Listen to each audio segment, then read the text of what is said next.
heartbroken still because of what they saw occur to their loved ones. The isolation, the mental health challenges, all of it.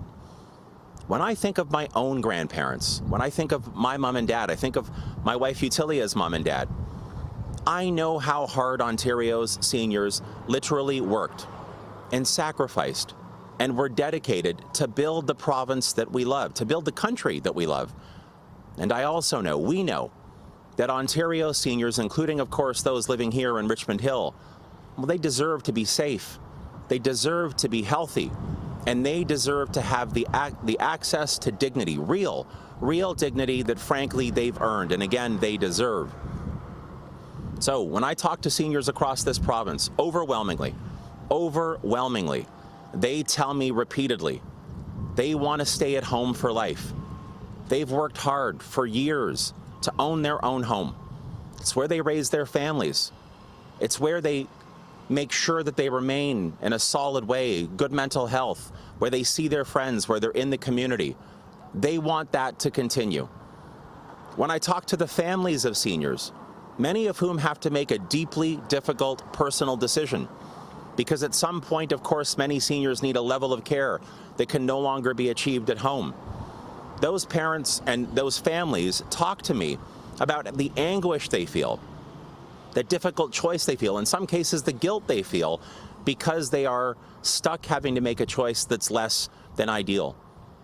Well, my message to both Ontario's seniors, our message to both Ontario's seniors and to the families of seniors who have to make these difficult choices, is that hope is on the way. Hope is on the way. We are a week away from an election campaign, and many days ago, we put forward our plan to revolutionize seniors' care in this province. And we did that not because it's a gimmick, not because it's a talking point. We did that because we know, as Ontario Liberals, as Ontarians, we know that our seniors deserve to have the support at all times, to remain at home for life. That's why in our Ontario Liberal plan, we talk about a home care first guarantee. And what does that mean? That means that over the next 4 years, an Ontario Liberal government would invest $4.4 billion, $4.4 billion over those 4 years, so that 400,000 additional Ontario seniors, including seniors living right here in Richmond Hill, would have access to care at home. And what does care at home look like? For some, it could be help with taking a shower. For others, it could be help making a meal, or frankly, just a friendly face to speak with. Again, our seniors want to live in their own homes for life. Our plan will help hundreds of thousands of more achieve that. For the families out there, as I referenced a second ago, who have to, from time to time, make the very difficult choice about a level of care that's required that can only be provided in long-term care, I want those families to know, I hear you, we hear you. We hear the anguish that you feel because you have to make this decision. And we know, based on everything that we saw during this pandemic, we know that you don't want your parents and grandparents to be put at risk. So when we talk about long-term care for those seniors who will need it, we talk about building 30,000 new long-term care spaces, rehabilitating 28,000 new long-term care spaces. We talk about clearly ending for-profit long-term care by 2028 in this province.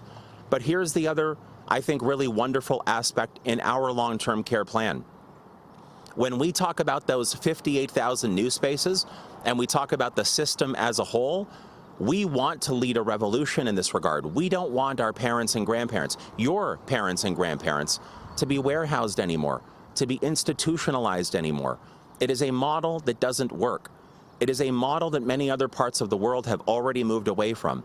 So when I think about long-term care, I think about a home, an actual home, where smaller groups of seniors, 4, 6, 8, live together, where there's a front door and a back door, where maybe there's a front garden or a front porch, where there are 24/7 personal support workers and nurses, where they actually feel like they're in the community. It is so much better for infection prevention and control.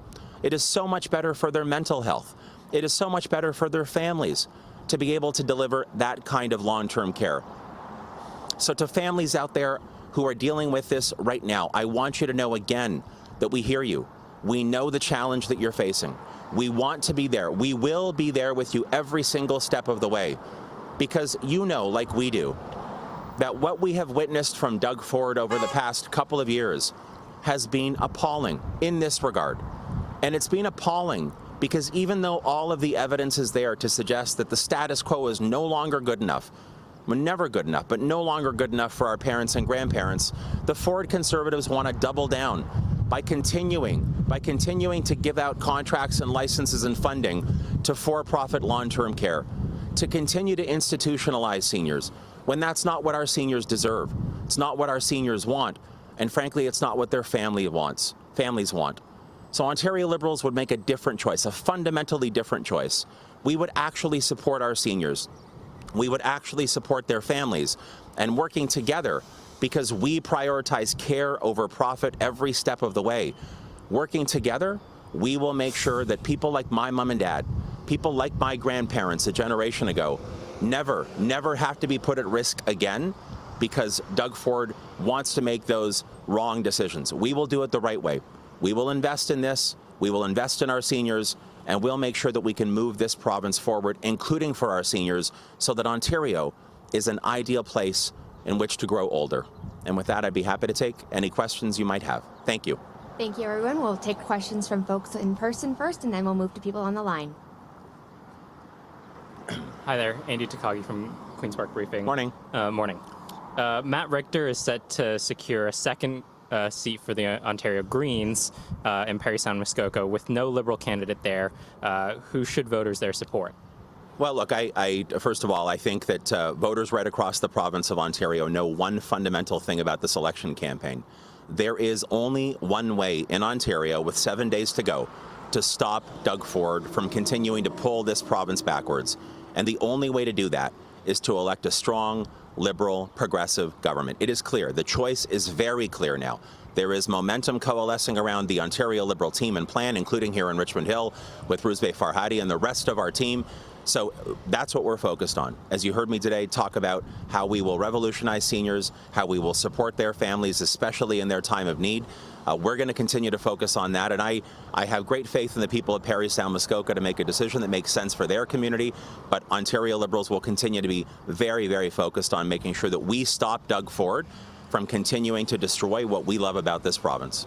But do you have an opinion on who would be the best candidate in Parry Sound, Muskoka to defeat Doug Ford, because they don't have the option of supporting the Ontario Liberals? Well, again, I'm focused exclusively on making sure we do stop Doug Ford. And we have to stop Doug Ford. When you think about what he's done in public education, how he's undermined workers and their families, as I was talking about yesterday, how he's completely betrayed and abandoned small business entrepreneurs, and how he wants to double down on a for-profit long-term care system that doesn't work for seniors or their families. It only works for shareholders. This is why we have to stop Doug Ford. As Roozbeh said in his opening remarks, Doug Ford's all about making the billionaires even richer, protecting his political donors, rewarding them. That's not what we need right now. And again, there's only one way to stop Doug Ford. That is to vote Liberal come June 2nd and to elect a strong, progressive Liberal government at Queen's Park, including Roozbeh Farhadi, so that we can actually make sure Ontario is a place to grow.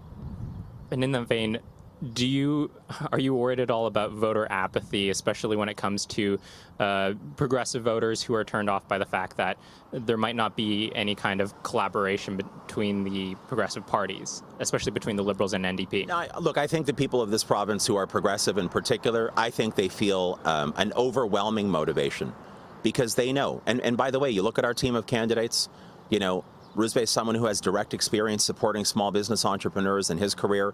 We have nurses, we have doctors, we have municipal leaders, we have teachers, hospital administrators. These are women and men who have literally been on the front lines, and they've seen the cuts and the chaos and the devastation of Doug Ford's failed policies. The failed policies he continues to brag about, the people that he wants to reward, the opposite of what we want to do.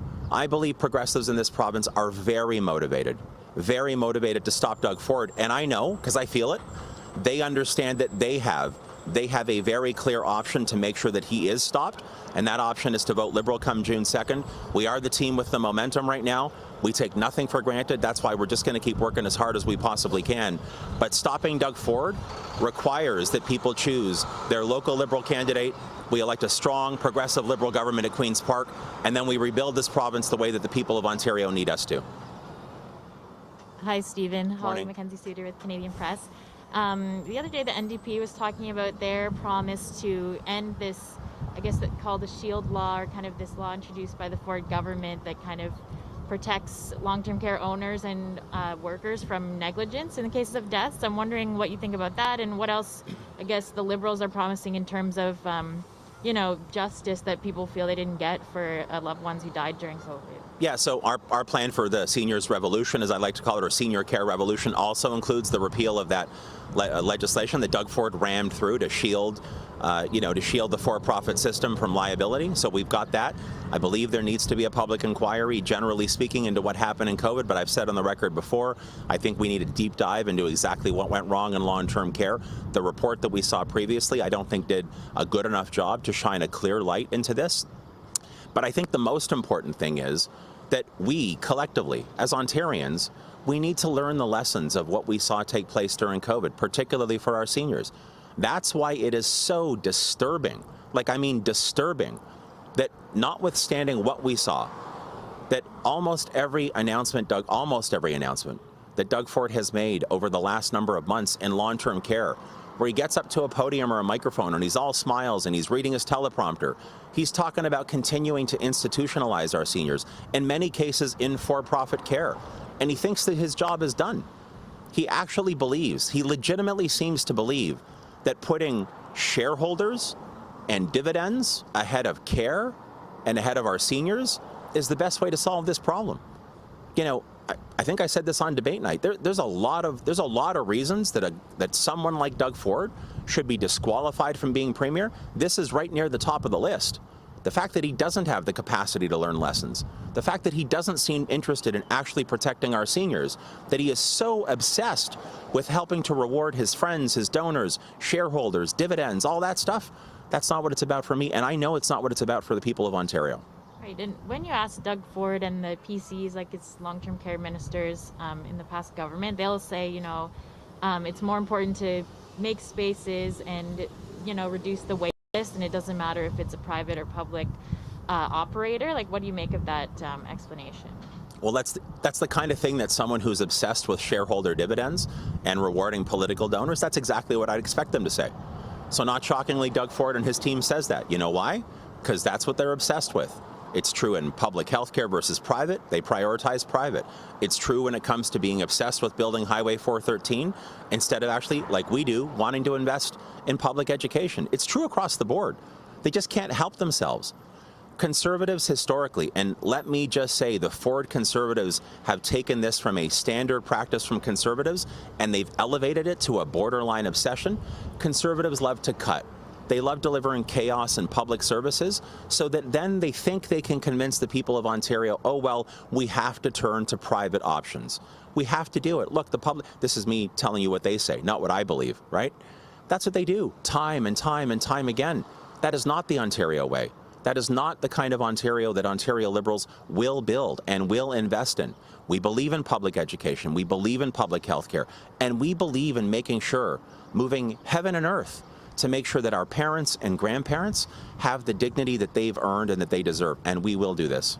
I'm just wondering about the timeline for phasing out profits, because it's a pretty big task. Kind of how you have chosen a timeline, and how you calculated that and figure that it's realistic. Yeah, so the timeline is 2028, and by the way, that's the same timeline for the 58,000 spaces that we'll build and rehabilitate in the system. So it's 2028. We felt that was the most responsible timeline to accomplish. You are correct, an ambitious goal. So again, I've said this a number of times, and it's in our plan. We will start by no longer awarding for-profit long-term care with any new contracts or renewing licenses or contracts. We have set aside specific funding in our plan. And by the way, let me just stress, the NDP make the claim that they'll end for-profit. They've included no funding in their platform to actually accomplish that goal, whereas we have in a very responsible and fully costed way. So over those 6 years, we will help to beef up or build capacity in the not-for-profit long-term care sector and municipal sector. We will help make sure that there is funding set aside, whether it's by way of loan guarantees or actually for the purchasing of the assets. We expect that the assets will flow through. So if they have to be picked up by the provincial government and owned by us as people for a short period of time before they are then transitioned out to the not-for-profit sector, the funding is there. So it is a big task, but here is my commitment to the people of Ontario. This effort, all of it, the entire package of the seniors care transformation or revolution that we will lead, all of it will have the full weight and force and effect of the Premier's office.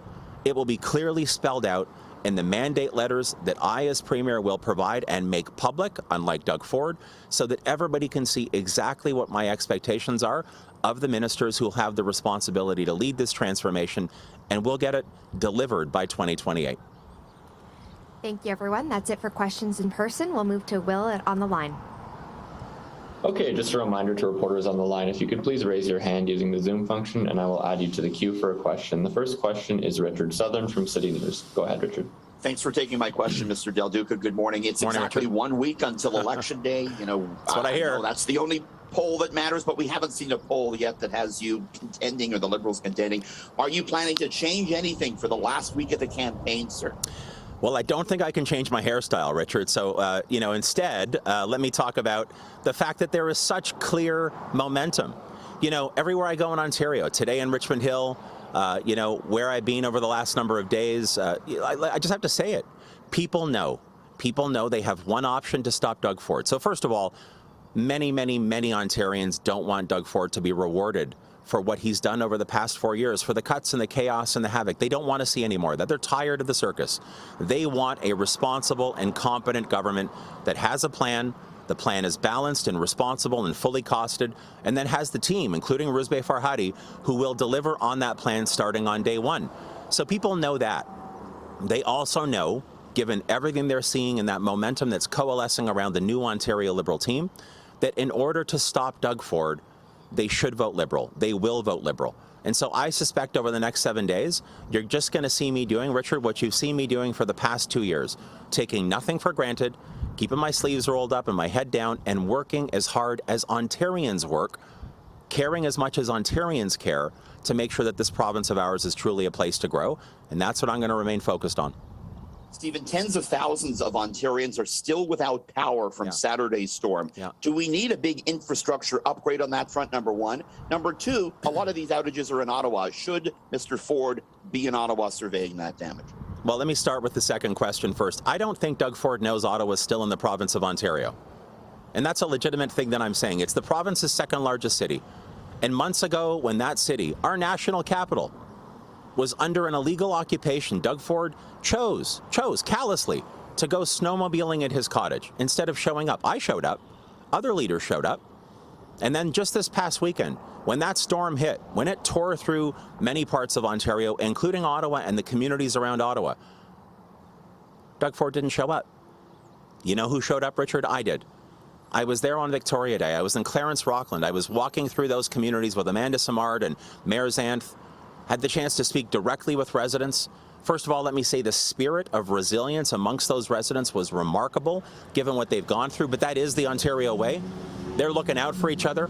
They're helping neighbors. That is what we do in Ontario. But those same residents told me, aside from giving me, or in addition to giving me some very practical ideas about how to make their lives better and Ontarians' lives better in the face of these kinds of storms and natural disasters, I think they were all stunned, like I am, that Doug Ford still hasn't shown up, that he was actually engaged in, I'll call it political gimmickry stunts over the course of the weekend, instead of doing what he needed to do.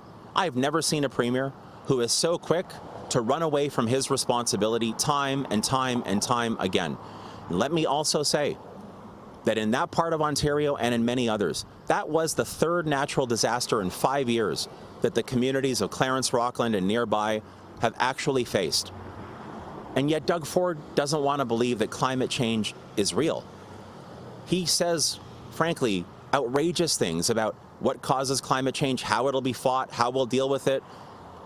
I don't think he believes the climate science is real. He's a climate change denier. And you see evidence of that in the 4 years of how he has literally undermined every environmental advancement that we have created together in this province through the last generation and more.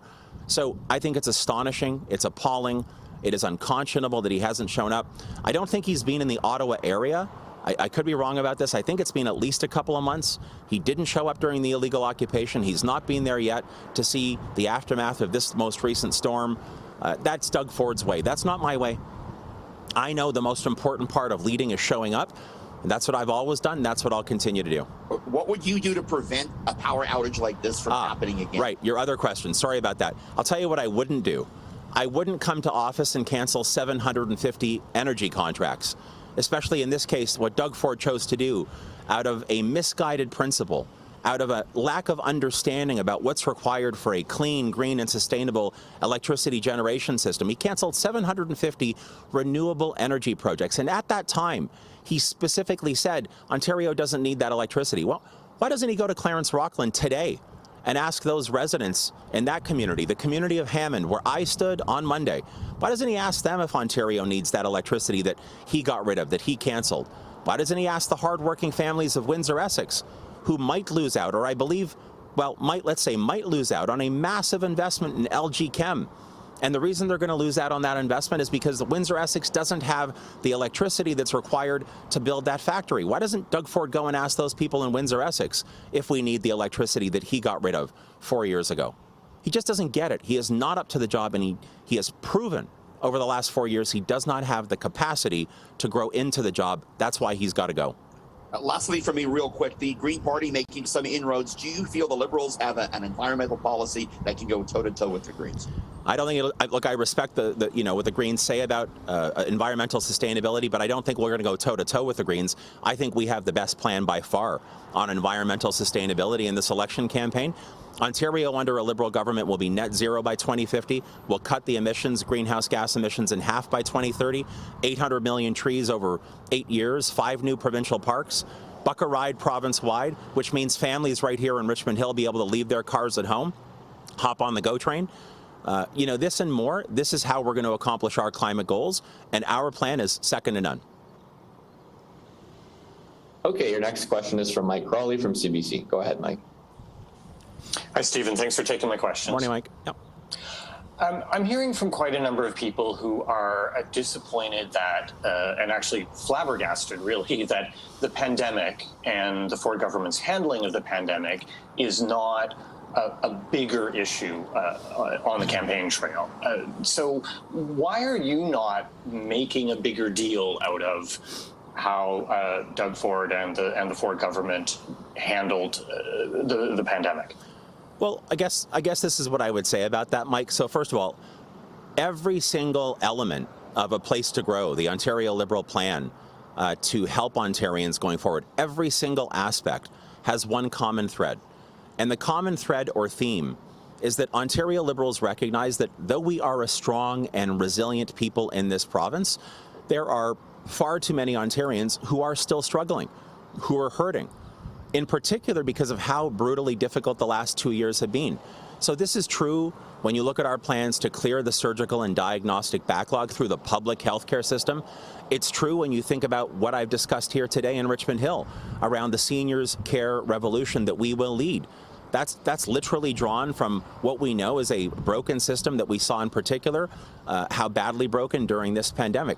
When we talk about publicly funded education, ending mandatory online courses for kids like my own, bringing back an optional grade 13 so that kids in high school have a chance to catch up. I mean, literally every single chapter in A Place to Grow, our platform, is all about how collectively the 15 million of us who call this province home draw on the lessons of COVID and build more resilience, more strength going forward. So when I look at our platform, to me, the entire platform is, yes, a roadmap on how we do better going forward for the people of this province, but it's also a clear repudiation of everything Doug Ford has done badly over the past 4 years, 2 years in particular, and how he cannot be left in place for 4 more years to continue to destroy this province and to bring our people backward, to pull them backward and to push them down.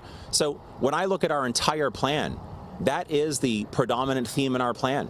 It is a rejection of the way Doug Ford has so badly managed things, but it's about how we go forward with a positive outlook with hopefulness and determination and optimism, again, the Ontario way, to make sure this never happens again. I also have a question on behalf of my colleague, Joanne Chianello, who's looking at the law that exists that says Ontario needs to be fully accessible by 2025 in terms of the Accessibility for Ontarios with Disabilities Act. Right. What is your government going to do to actually accomplish that? And is it actually something that is accomplishable in that short period of time? Yeah, look, I think in every single conversation I've had with disabled Ontarians, Ontarian advocates who represent the community, and it's a large and growing part of our province, there have been a lot of expressions of disappointment around the fact that more has not been accomplished in this regard. Obviously, 2025 is a couple of years away or 3 years away. There's a huge amount that still needs to be delivered in this regard. Our plan does speak to the investments that we would make in order to help move Ontario forward, but I think there does need to be a much larger conversation about how we make the change, not just the empty words, and this is not just on Doug Ford, but not just the empty words, but how we actually do advance the cause of disabled Ontarians in a real and tangible way. And an Ontario Liberal government would be very open to leading on this conversation. Okay, we are out of time for questions now, but Stephen, do you have any final words before we wrap up this morning's announcement? Yeah, look, I just wanted to reiterate what I said off the top today. There's a very clear choice in Ontario right now. In order to stop Doug Ford, in order to stop the Conservatives undermining, underfunding, to stop the Conservative cuts and chaos, there is one clear option. And that option is the new Ontario Liberal team, including Rouzbeh Farhadi, the rest of our candidates, who are working so hard with our positive plan to make sure this province is a place to grow in education and healthcare, supporting our seniors, economic dignity, environmental sustainability, and so much more. Over the next 7 days, we're going to continue to work as hard as we possibly can to make sure that Doug Ford is stopped and that we do elect a strong, progressive Liberal government at Queen's Park. Thanks very much for being here.